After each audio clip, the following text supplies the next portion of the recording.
Hi all, hope you all doing good. இன்னைக்கு நம்ம இந்த வீடியோ சேனல்ல பார்க்க போறது என்னன்னா defeat the defeat.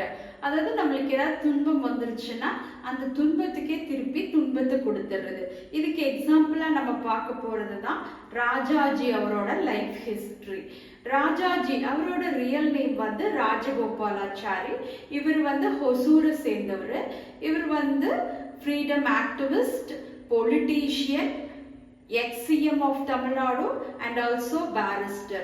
இவருக்கு வந்து அவரோட யங் ஏஜ், அதாவது 18 இயர்ஸ் இருக்கும்போது அவரோட ஒய்ஃபுக்கு 10 இயர்ஸ் இருக்கும்போதுமே மேரேஜ் நடந்துருச்சு. அவர் பேரிஸ்டராக ப்ராக்டிஸ் பண்ணது வந்து 1900ல் சேலம் கோர்ட்டில் தான் ஃபர்ஸ்ட் இவர் பண்ணுறாரு. ஸோ இவருக்கு வந்து 18 இயர்ஸ் இருக்கும்போது மேரேஜ் நடந்துருச்சு. ஆனால் இவரோட 39 இயர்ஸில் அவரோட ஒய்ஃபுக்கு இறந்துடுறாங்க, உடம்பு சரியில்லாமல் இறந்துடுறாங்க. ஸோ அந்த 5 குழந்தைங்களையும் டேக் கேர் பண்ணிக்க வேண்டிய சூழ்நிலையில் இருக்காரு. ஸோ கொஞ்ச நாள் கழிச்சோன்னே இவருக்கு சப்போர்ட்டிவாக இருந்த அவருடைய அப்பா, அவருடைய அம்மா எல்லாருமே இறந்துடுறாங்க. ஸோ அவரோட 5 குழந்தைங்களையும் வீட்டையும் டேக் கேர் பண்ணிட்டு இவரோட பொலிட்டிக்கல் கெரியரையும் கிவ் அப் பண்ணாமல் பொலிட்டிக்கல் கெரியரையும் பார்த்துட்டு ஃப்ரீடம் ஆக்டிவிஸ்ட் இருந்துட்டு வந்தார். கொஞ்ச நாள் கழிச்சு இவரோட பெரிய பொண்ணோட ஹஸ்பண்டு இறந்துடுறாரு. ரொம்ப வெக்ஸ் ஆயிடுறாரு இவர்.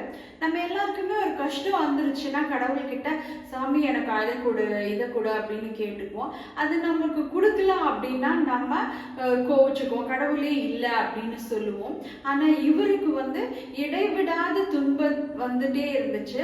ஆனாலும் இவர் பர்சனல் லைஃப்பையும் டேக் கேர் பண்ணிக்கிட்டு வீட்டையும் டேக் கேர் பண்ணிக்கிட்டு அவரோட பொலிட்டிக்கல் கெரியர்லையும் அவர் ஷைன் ஆகி ex-CM ஆஃப் தமிழ்நாடுவா அவர் இருந்திருக்காரு.